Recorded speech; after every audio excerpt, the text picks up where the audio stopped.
A long time on the little road. I remember the first day's shooting of Panchali very well. It was in the festive season in October, and the last of the big pujas was taking place that day. Our location was 75 miles away from Calcutta. As our taxi sped along the Grand Trunk Road, we passed through several suburban towns and villages, and heard the drums and even had fleeting glimpses of some images. Someone said it would bring us luck. I had my doubts, but I wished to believe it. All who set about making films need luck as much as they need the other things: talent, money, perseverance, and so on. We needed a little more of it than most. I knew this first day was really a sort of rehearsal for us, to break us in, as it were. For most of us it was a start from scratch.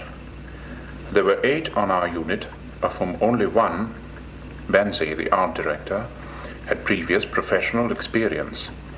We had a new cameraman, Shubroto, and an old, much-used wall camera which happened to be the only one available for hire on that particular day. Its one discernible advantage seemed to be a device to ensure smoothness of panning. We had no sound equipment, as the scene was to be a silent one.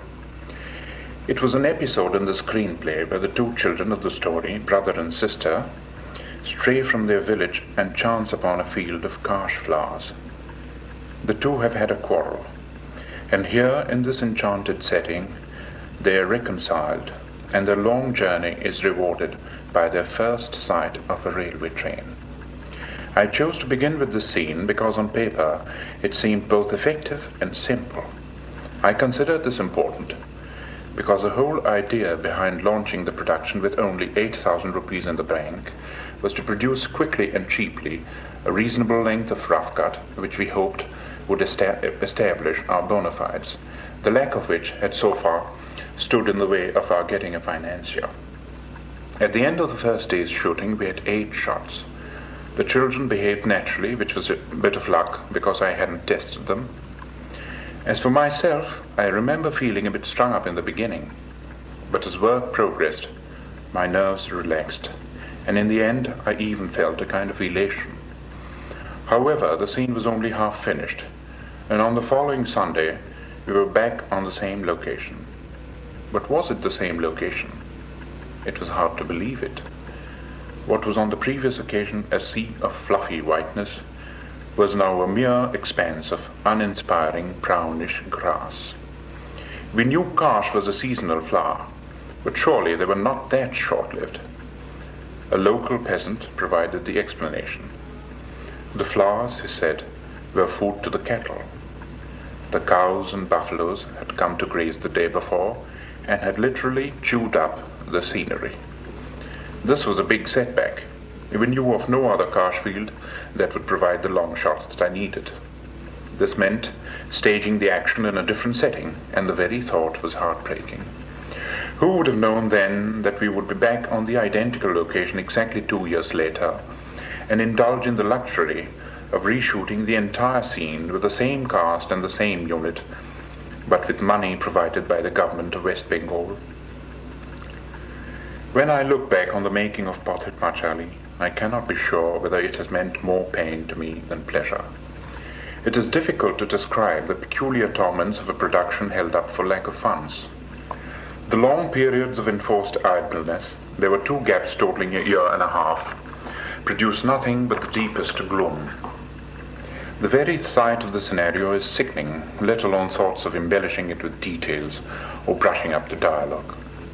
But work, even a day's work, has rewards, not the least of which is the gradual comprehension of the complex and fascinating nature of filmmaking itself. The edicts of the theorists, learnt assiduously over the years, doubtless perform some useful function at the back of your mind.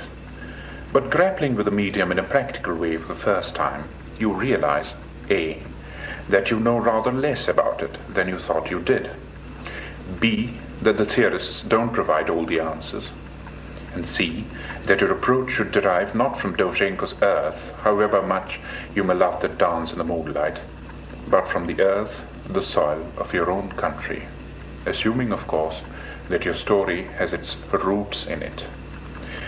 Vibhuti-Bhushan Banerjee's Pather Panchali was serialized in a popular Bengali magazine in the early 1930s. The author had been brought up in a village, and the book contained much that was autobiographical. The manuscript had been turned down by the publishers on the grounds that it lacked a story. The magazine, too, was initially reluctant to accept it, but later did so on condition that it would be discontinued if the readers of the magazine so wished. But the story of Oppu and Durga was a hit from the first installment.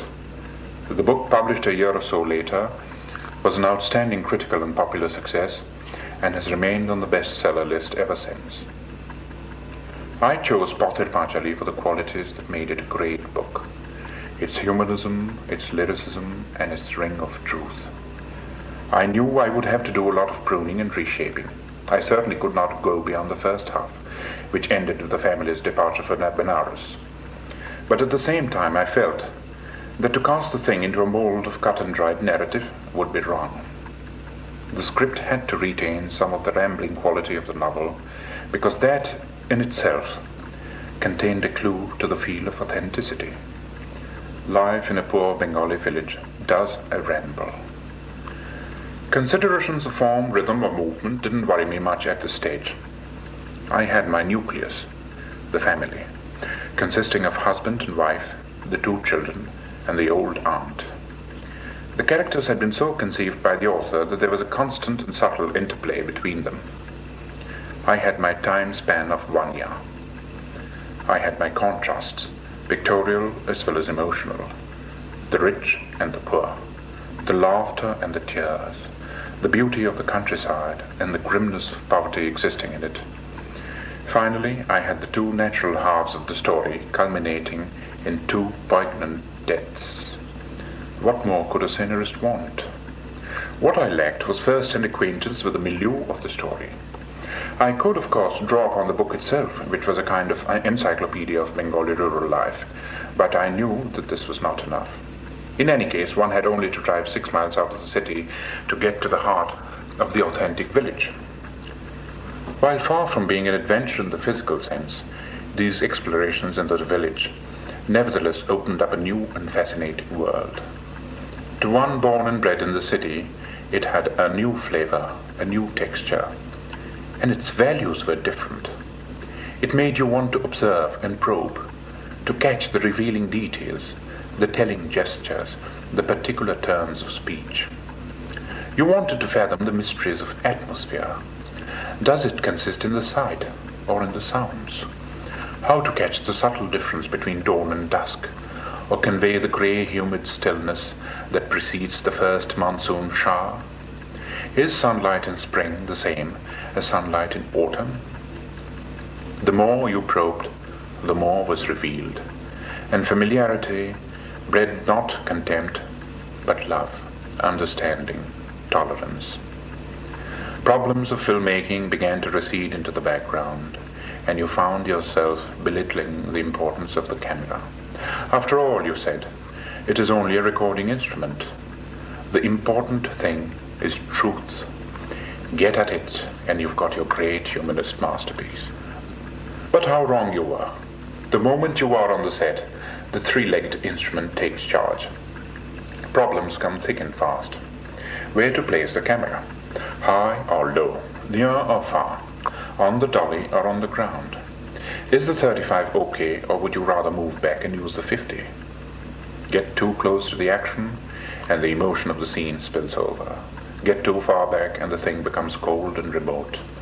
To each problem that arises, you must find a quick answer. If you delay, the sun shifts and makes nonsense of your light continuity. Sound is a problem too. Dialogue has been reduced to a minimum, but you want to cut down further. Are these three words really necessary, or can you find a telling gesture to take their place? The critics may well talk of a laudable attempt at a rediscovery of the fundamentals of silent cinema, but you know within your heart that while there may be some truth in that, equally true was your anxiety to avoid the uninspiring business of dubbing and save on the cost of sound film. Cost, indeed, was a dominant determining factor at all times, influencing the very style of the film. Another important factor, and I wouldn't want to generalize on this, was the human one. In handling my actors, I found it impossible to get to that stage of impersonal detachment where I could equate them with so much raw material to be molded and remolded at will. How can you make a woman of 80 stand in the hot midday sun and go through the same speech and the same actions over and over again, while you stand by and watch with half-closed eyes and wait for that precise gesture and tone of voice that will mean perfection for you? This meant, inevitably, fewer rehearsals and fewer takes. Sometimes you're lucky and everything goes right in the first take. Sometimes it does not, and you feel you will never get what you're aiming at.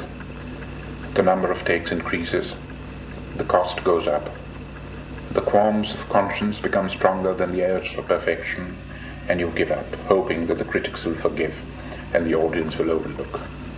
You even wonder whether perhaps you were not being too finicky and the thing was not as bad or as wrong as you thought it was. And so on it goes, this preposterous balancing act, and you keep hoping that out of all this will somehow emerge art. At times when the strain is too much, you want to give up. You feel it is going to kill you, or at least kill the artist in you.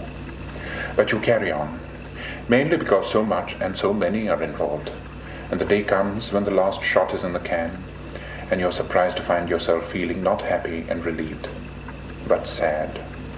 And you are not alone in this.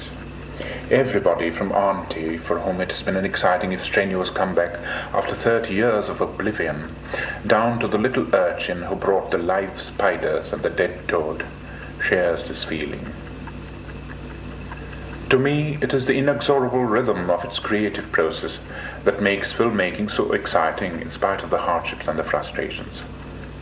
Consider this process. You have conceived a scene, any scene.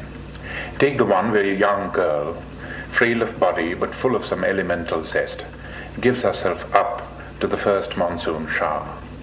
She dances in joy while the big drops pelt her and drench her. The scene excites you not only for its visual possibilities, but for its deeper implications as well. That rain will be the cause of her death. You break down the scene into shots, make notes and sketches. Then the time comes to bring the scene to life. You go out into the open, scan the vista, choose your setting. The rain clouds approach. You set up your camera, have a last quick rehearsal. Then the take. But one is not enough. This is a key scene. You must have another while the shower lasts. The camera turns, and presently your scene is on celluloid. Off to the lab. You wait, sweating. This is September, while the ghostly negative takes its own time to emerge. There is no hurrying this process. Then the print, the rushes. This looks good, you say to yourself. But wait, this is only the content in bits and pieces and not the form. How is it going to join up? You grab your editor and rush off to the cutting room. There is a grueling couple of hours filled with aching suspense, while the patient process of cutting and joining goes on. At the end, you watch the thing on the moviola. Even the rickety old machine cannot conceal the effectiveness of the scene. Does this need music, or is the incidental sound enough? But that is another stage in the creative process, and must wait until all the shots have been joined up into scenes and all the scenes into sequences, and the film can be comprehended in its totality. Then and only then can you tell, if you can bring to bear on it that detachment and objectivity, if your dance in the rain has really come off. But is this detachment, this objectivity, possible? You know you worked honestly and hard, and so did everybody else. But you also know that you had to make changes, compromises, not without the best of reasons, on the set and in the cutting room. Is it better for them or worse? Is your own satisfaction the final test, or must you bow to the verdict of the majority? You cannot be sure. But you can be sure of one thing. You are a better man for having made it. Satyajit.